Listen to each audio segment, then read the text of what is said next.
हरे कृष्णा। आज हम गीता जी के प्रथम अध्याय के 28 से लेकर के 33वें श्लोक तक की विस्तृत व्याख्या करेंगे।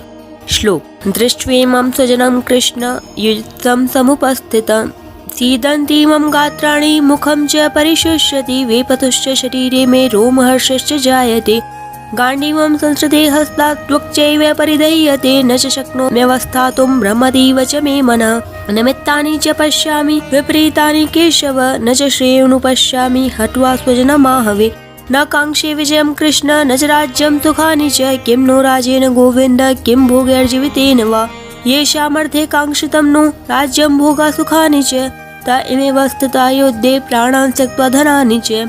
अर्थात अर्जुन बोले, हे कृष्ण, युद्ध की इच्छा वाले इस कुटुंब समुदाय को अपने सामने उपस्थित देखकर मेरे अंग शिथिल हो रहे हैं और मुख सूख रहा है तथा मेरे शरीर में कपकपी आ रही है और रोंगटे खड़े हो रहे हैं। हाथ से गांडीव धनुष गिर रहा है और त्वचा भी जल रही है। मेरा मन भ्रमित सा हो रहा है और मैं खड़े रहने में भी असमर्थ हो रहा हूँ। हे केशव, मैं लक्षणों शकुनों को भी विपरीत देख रहा हूँ और युद्ध में स्वजनों को मारकर श्रेय लाभ भी नहीं दिख रहा हूँ। हे कृष्ण, मैं न तो विजय चाहता हूँ, न राज्य चाहता हूँ और न सुखों को ही चाहता हूँ। हे गोविंद, हम लोगों को राज्य से क्या लाभ, भोगों से क्या लाभ अथवा जीने से भी क्या लाभ। जिनके लिए हमारी राज्य भोग और सुख की इच्छा है वे ही ये सब अपने प्राणों की और धन की आशा का त्याग करके युद्ध में खड़े हैं। व्याख्या है। दृष्टवेमं स्वजनम कृष्ण युयुक्तं समुपस्थितम। अर्जुन को कृष्ण नाम बहुत प्रिय था। यह संबोधन गीता में 9 बार आया है। भगवान श्री कृष्ण के लिए दूसरा कोई संबोधन इतनी बार नहीं आया है। ऐसे ही भगवान को अर्जुन का पार्थ नाम बहुत प्यारा था, इसलिए भगवान और अर्जुन आपस की बोलचाल में ये नाम लिया करते थे और यह बात लोगों में भी प्रसिद्ध थी।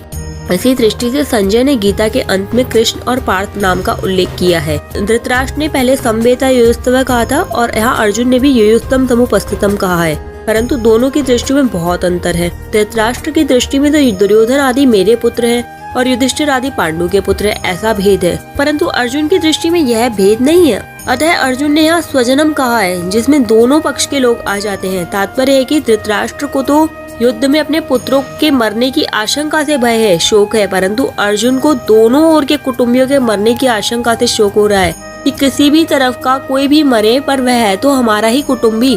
यहाँ दृष्टवा शब्द 3 बार आया है। तीनों का तात्पर्य है कि दुर्योधन का देखना तो एक तरह का ही रहा, अर्थात दुर्योधन का तो युद्ध का ही एक भाव था, परंतु अर्जुन का देखना 2 तरह का हुआ। पहले तो अर्जुन धृतराष्ट्र के पुत्रों को देखकर वीरता में आकर युद्ध के लिए धनुष उठाकर खड़े हो जाते हैं और अब स्वजनों को देखकर कायरता से आविष्ट हो रहे हैं कि युद्ध से उपरत हो रहे हैं और उनके हाथ से धनुष भी गिर रहा है। सीदन्तीमं गात्राणि। अर्जुन के मन में युद्ध के भावी परिणाम को लेकर चिंता हो रही है, दुख हो रहा है। उस चिंता दुख का असर अर्जुन के सारे शरीर पर पड़ रहा है। उसी असर को अर्जुन ने स्पष्ट शब्दों में कहा, मेरे शरीर का हाथ पैर मुख आदि एक एक अंग अवयव शिथिल हो रहा है, मुख सूजता जा रहा है, जैसे बोलना भी कठिन हो रहा है। सारा शरीर थरथर कांप रहा है, शरीर के रोंगटे भी खड़े हो रहे हैं, अर्थात सारा शरीर रोमांचित हो रहा है। जिस गांडीव धनुष की प्रत्यंचा की टंकार से शत्रु भयभीत हो जाते हैं, वही गांडीव धनुष आज मेरे हाथ से गिर रहा है। त्वचा में सारे शरीर में जलन हो रही है, मेरा मन भ्रमित हो रहा है, अर्थात मेरे को क्या करना चाहिए यह भी नहीं सूझ रहा। यहाँ युद्ध भूमि में रथ पर खड़े रहने में भी मैं असमर्थ हूँ। ऐसा लगता है कि मैं मूर्छित होकर गिर पड़ूंगा। ऐसे अनर्थकारक युद्ध में खड़ा रहना भी एक पाप मालूम दे रहा है। निमित्तानि च पश्यामि विपरीतानि केशव।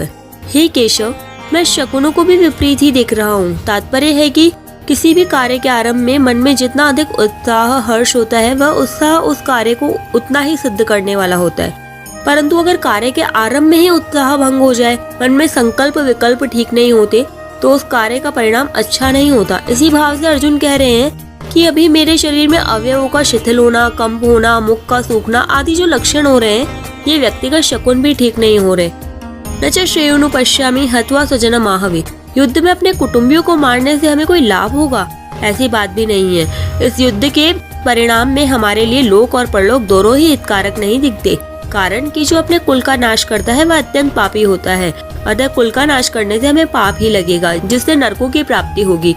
इस श्लोक में निमित्तानि पश्यामि और श्रेय अनुपश्यामि इन दोनों वाक्यों से अर्जुन यह कहना चाहते हैं कि मैं शकुनों को देखूं अथवा स्वयं विचार करूं, दोनों ही रीति से युद्ध का आरंभ और उसका परिणाम हमारे लिए और संसार मात्र के लिए हितकारक नहीं दिखता, जिसमें न तो शुभ शकुन दिखते हैं और न श्रेय ही दिखता है। ऐसी अनिष्ट कारक विजय को प्राप्त करने की अनिच्छा अर्जुन इस प्रकार कहते हैं, न कांक्षे विजयम कृष्ण न च राज्यम सुखानि च। मान ले कि युद्ध में हमारी विजय हो जाए, तो विजय होने से पूरी पृथ्वी पर हमारा राज्य हो जाएगा, अधिकार हो जाएगा। पृथ्वी का राज्य मिलने से हमें अनेक प्रकार के सुख मिलेंगे, परंतु इनमें मैं कुछ भी नहीं चाहता। अर्थात मेरे मन में विजय, राज्य और सुखों की कामना नहीं है। किम नो राजेन गोविंद किम भोगैर्जीवितेन वा। जब हमारे मन में किसी प्रकार की विजय, राज्य और सुख की कामना ही नहीं है, तो फिर कितना ही बड़ा राज्य क्यों न मिल जाए, पर उससे हमें क्या लाभ। कितने ही सुंदर सुंदर भोग मिल जाए, पर उनसे हमें क्या लाभ। अथवा कुटुंबियों को मारकर हम राज्य के सुख भोगते हुए कितने ही वर्ष जीते रहे, पर उससे भी हमें क्या लाभ। तात्पर्य है कि ये विजय, राज्य और भोग तभी सुख दे सकते हैं जब भीतर में इनकी कामना हो, प्रियता हो, महत्व हो, परंतु हमारे भीतर तो इनकी कामना ही नहीं है।